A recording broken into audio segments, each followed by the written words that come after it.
Je ne vous demande pas de haïr. Ne faites pas ça. Ne haïssez pas les étrangers. Et d'ailleurs, à propos du Rwanda, ça ne sert à rien de regarder le Rwandais comme un ennemi. Non. C'est le régime rwandais avec Paul Kagame à sa tête qui est l'ennemi de la République démocratique du Congo.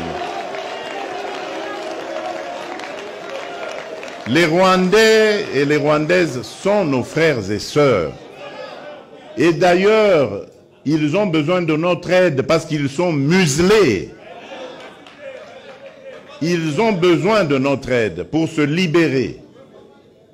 Ça n'a rien à voir avec ce que leurs dirigeants sont en train de leur imposer.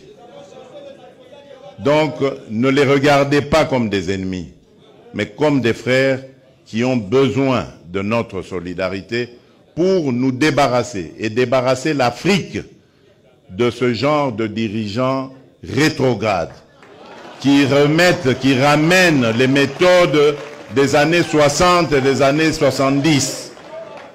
Alors qu'en Afrique,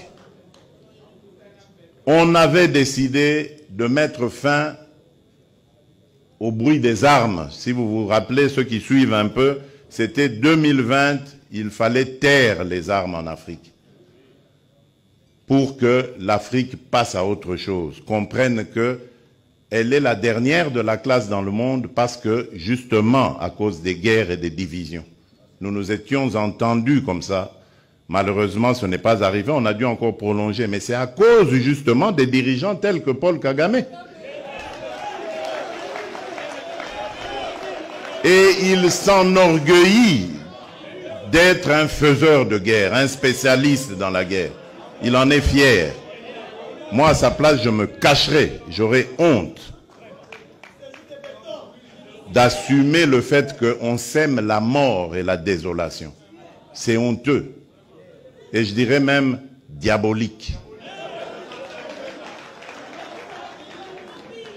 Nous n'allons pas manger de ce pain-là. Nous, le pain que nous mangeons, c'est celui de l'amour. Celui du patriotisme, l'amour pour le Congo et l'amour pour le Congolais. C'est ce que je vous prêche.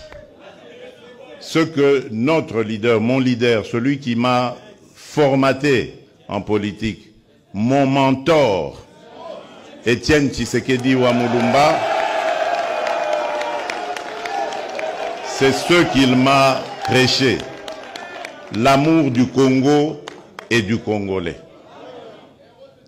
Essayez cette formule, chers jeunes, et vous verrez, le Congo sera toujours number one.